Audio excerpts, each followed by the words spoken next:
My focus in the recent times has been my involvement with the Liberia Ebola response team. And actually, I was in Liberia in April when there were only 5 cases and 1 death reported. And then again, I was in Liberia in August when the case fatality rate had escalated and there were over 1,000 reported cases. So the response in Liberia was slow initially because, it's a new phenomenon. Ebola in West Africa is different from Ebola in Central Africa because it spread into the urban, densely populated areas as opposed to being in forested areas that were sparsely populated in Central Africa where it first began. But in Liberia, the cases have escalated for a number of reasons. Number one, the cultural nuances of the people, the understanding of the people as to what Ebola is, and the reasons why their lives had to change so drastically. For example, Liberians are people that are very expressive. They love to touch and hug, and they're being told that they couldn't do that. So that was new for them. Secondly, they were being told they couldn't bury the dead. And that was even more bizarre for them because the rituals of burial is something that is very personal in traditional society. And the mere fact that they were told not to bury them, a lot of them ignored that. And that's another reason why you had an increase in the number of cases, because people were still continuing to engage in these rituals of preparing the dead for burial and burying the dead. So you had whole families were being wiped out because of this practice.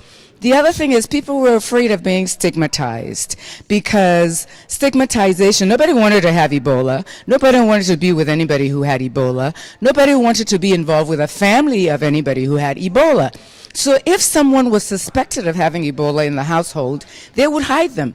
And if somebody died of Ebola and they suspected they died of Ebola, they would secretly bury these people. And that is the reason why the cases increased so quickly in Liberia. But there is optimism now.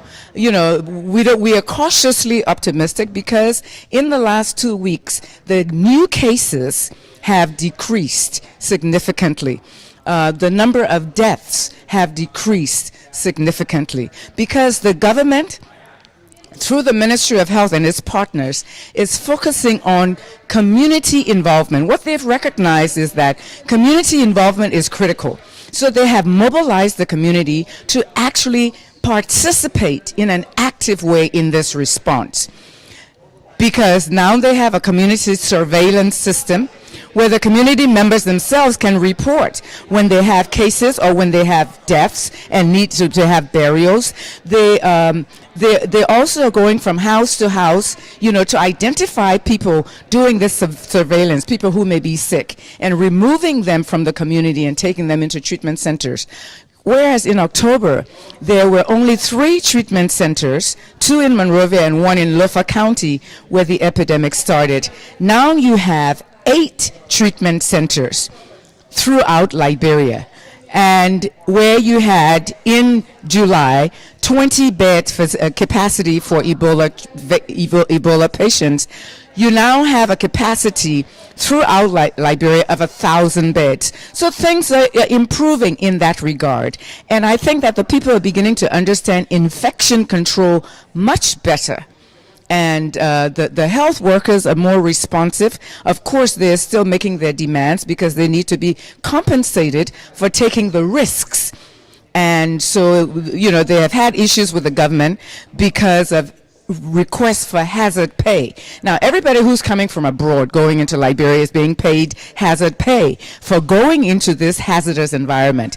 The healthcare workers in Liberia feel that they should be equally compensated for taking the risk of going to work in these dangerous settings. But we are optimistic that this disease can be eradicated in the short term as opposed to the very long term as is being predicted. But the Liberians themselves have to take charge. They have to take charge and not continue to have this sense of entitlement. They have to do what they're now doing, mobilizing the community, taking responsibility for the disease transmission themselves. and educating the people more so that in the short term you will have fewer and fewer cases, and the trend of reduction in case rates and case fatality rates will continue. The Guineans recognized Ebola in February or maybe in March. And they were much more aggressive in their response in terms of tracing contacts. And that is why, even though the epidemic began in Guinea, you've had the fewer number of cases than the three countries combined, because their contact tracing mechanism was much more aggressive than it was in Liberia. The Liberians really didn't take Ebola that seriously up until around June, when they started having more deaths. The health workers started dying. But because in April, there were only 5 reported cases. One death that contacted Ebola from Lofa County from a Guinean sister who crossed into the Liberian side.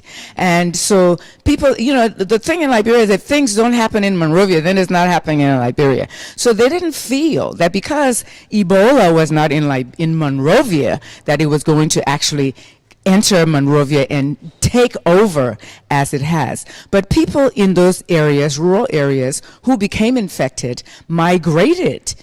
They traveled into Monrovia, and hence in a densely populated area where the sanitation is poor and where people are practically living in very crowded, squalor conditions, that is a setup for disease transmission. And even so, even government officials, legislative officials were saying back in July that there was no Ebola. It is not until in 1 week in July, when Patrick Sawyer left Liberia and went to Guinea, infected in Liberia because his sister had died of Ebola 2 weeks earlier, and he knew that. He went to Nigeria and collapsed at the airport. But the Nigerians were very aggressive in their response, and that's the reason why today they can be Ebola free. It was not that way in Liberia. The response was very slow in Liberia. The Liberians themselves did not take it as seriously as the Nigerians did. Now, but some people say, yeah, he was going to Nigeria to get a better cure. But the reason he went on it officially was to represent the Ministry of Finance at a conference that was being held at ECOWAS in Abuja. That was the reason why he supposedly left. But other people say that he knew in Liberia that he had symptoms of Ebola even before he left Liberia. So, and I understand that his wife on this side, who is in Minnesota, stated that he was intending to leave Nigeria and come to the United States. So if he had done that, having contracted Ebola, he would have been the first Ebola patient in the United States, and he would have been in Minnesota. Well, I think it was really the ignorance, the lack of understanding of Ebola in Dallas, Texas. They did not anticipate that they would see somebody with Ebola.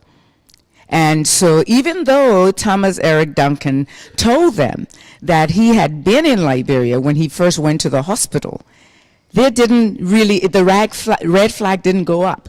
They didn't zone in on the fact that, this person has come from Liberia where there's an epidemic of Ebola and he has these kinds of symptoms. So I think I think that it was probably their not knowing or not expecting to see a Thomas Eric Duncan with Ebola in Dallas, Texas. Now, how his case was handled when he showed up, there are all kinds of theories. His family believes that he was discriminated against because he was African, because he didn't have insurance, because whatever the reasons, the man is dead.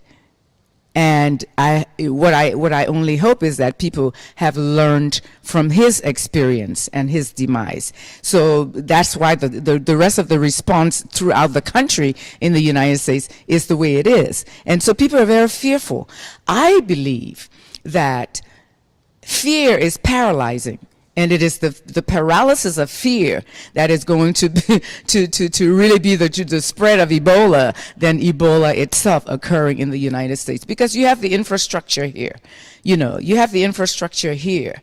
You have the research capabilities here. You have the supplies. You have the drugs. You have it all. You have the infectious disease specialists here. And you have the emergency preparedness and response capabilities here.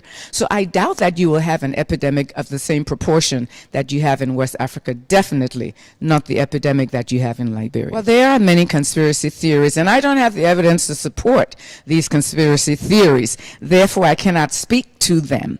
But they do exist. There are people who believe that Ebola was injected into Sierra Leoneans. There are people who believe that it was introduced into the DRC Congo, which was Zaire, for a number of reasons, for their natural resources. There are people who believe that in Liberia is because now Liberia is supposedly going to have all of this, not gold, but oil. And so there are all of these theories.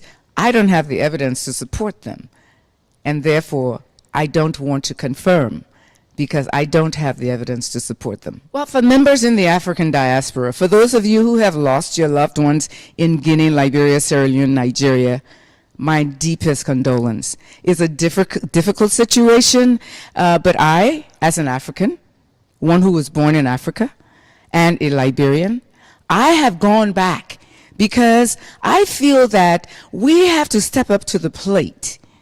And so I am not afraid to go back to Liberia for the third time in a few weeks. And I just hope that all of you will rally around, for those of you who choose not to go, and for those of you who choose not to be involved for whatever your reason, just support your family members who are there, who don't have the opportunity to leave, and wherever you can contribute, whether it's your time, your resources as a volunteer, to spread awareness about Ebola within the African diaspora community.